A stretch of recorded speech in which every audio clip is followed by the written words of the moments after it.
October 14th, 1943. 30,000 feet over Germany. The formation is already broken. B. 17 flying fortresses are strung out across 20 miles of sky, trailing smoke, leaking fuel, bleeding altitude. What began as a tight combat box of 300 bombers over the North Sea has been shredded by 2 hours of running fighter attacks. Entire squadrons have disappeared. The radio channels are cluttered with mayday calls that cut off mid-transmission. In the lead aircraft of the 390th Bomb Group, Major Robert Rosenthal watches the cloud bank ahead. It's massive, a towering wall of cumulus that stretches from 15,000 feet to well above their altitude, cutting across the sky like a curtain. Behind them, the Luftwaffes were forming for another pass. Bf-109s and FW-190s, maybe 40 of them, circling just out of range of the .50 caliber guns. Rosenthal's pilot, First Lieutenant William Lawley, sees it too. That cloud, Lawley says over the intercom, we could lose them in there. It's not procedure. The bomber stream is supposed to maintain visual contact. Formations are everything. AB-17 alone is a target. AB-17 formation is a fortress. You don't break formation. You don't leave your wingmen. You certainly don't fly blind into cumulus towers where you can't see the aircraft 50 feet off your wing. But the formation is already gone. Rosenthal counts the bombers still in sight. 12, maybe 15. Half of them are damaged. One has its entire nose section blown away. The bombardier's position just gone, open to the slipstream. Another is flying with one engine feathered and a second trailing black smoke. The fighters are coming back around. Lawley doesn't wait for an answer. He pushes the control column forward, dropping the nose, heading for the cloud bank. The other bombers follow, not in formation, not in any kind of tactical arrangement, just following because there's nowhere else to go. They enter the clouds at 220 miles per hour. The world turns gray, then white, then nothing. The visibility drops to 0 in seconds. Rosenthal can't see the wingtip, can't see anything except the instrument panel, glowing faintly in the cockpit. The aircraft bucks and shudders as it hits the turbulence inside the cloud. Every B-17 has 17 tons of bombs still on board. They're not coming home light. Schweinfurt, the target, is behind them, burning, but the bomb bay doors are closed and the payload is still there, making the aircraft sluggish heavy. Lawley is flying on instruments. Altitude, airspeed, artificial horizon. The cloud goes on, and on. Minutes pass. 5, 10. No visibility. No contact with the other bombers. The radio is silent except for static. For all Rosenthal knows, they're the only ones left. Then they break through. The sky opens up. Blue above, scattered cloud below, and 11 other B-17s. Scattered across a mile of airspace, emerging from the cloud bank like ships coming through fog. Rosenthal exhales. 12 aircraft. They made it. No collisions. No one lost in the clouds. Against all probability, they're still together.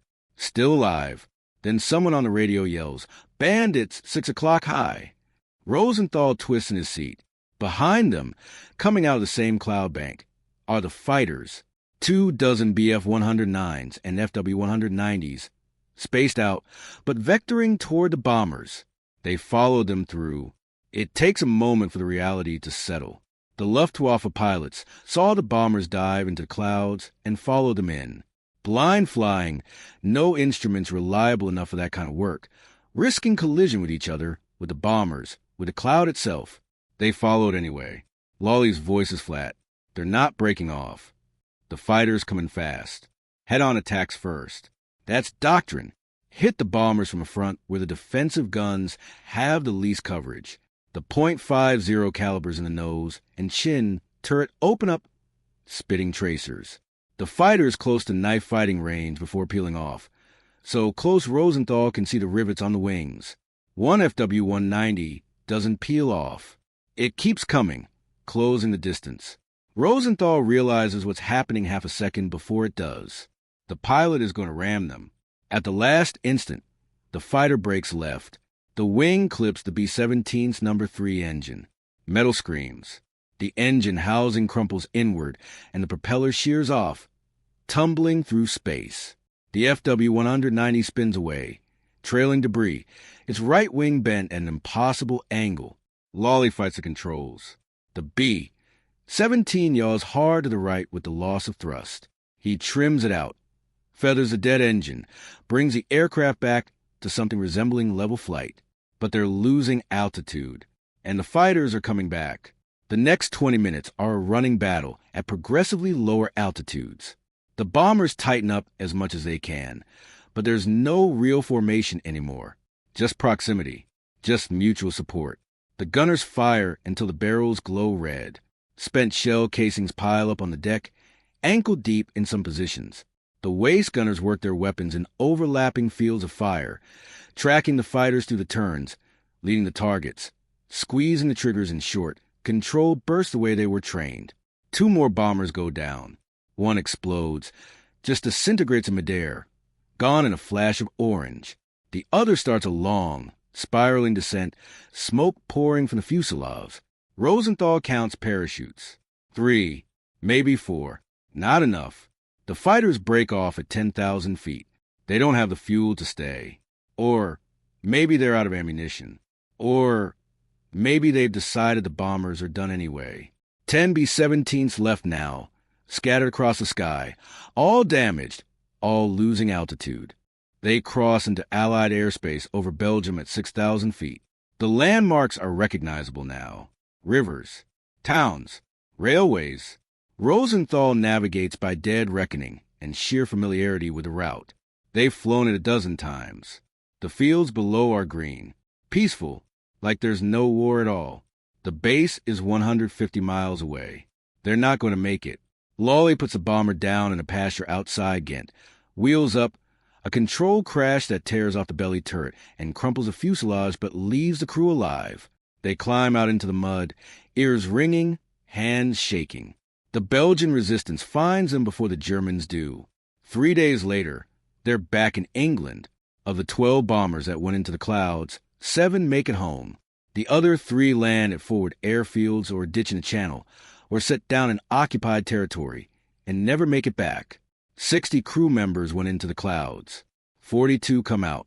The Luftwaffe loses 11 fighters confirmed, with another 6 probable. 3 pilots are killed. 2 more are captured after bailing out over Belgium. None of the German pilots who followed the bombers into the clouds file reports about it. It's not doctrine. It's not something you're supposed to do.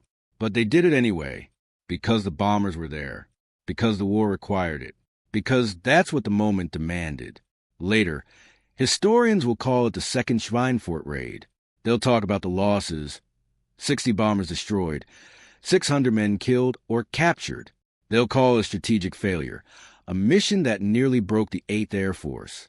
They'll debate the targeting priorities, the escort range, the viability of daylight precision bombing.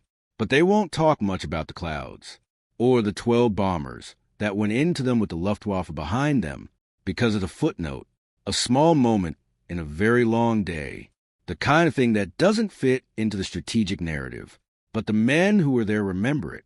They remember the gray void, the instruments, the turbulence, the impossible decision to follow blind into nothing.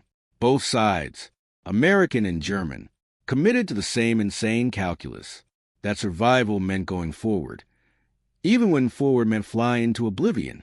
That's what the war was. Not grand strategy, not ideology, just men and machines, making decisions in seconds, living or dying by the physics of speed and altitude, and the narrow margins between collision and survival. The clouds didn't care which side you were on. Neither did gravity.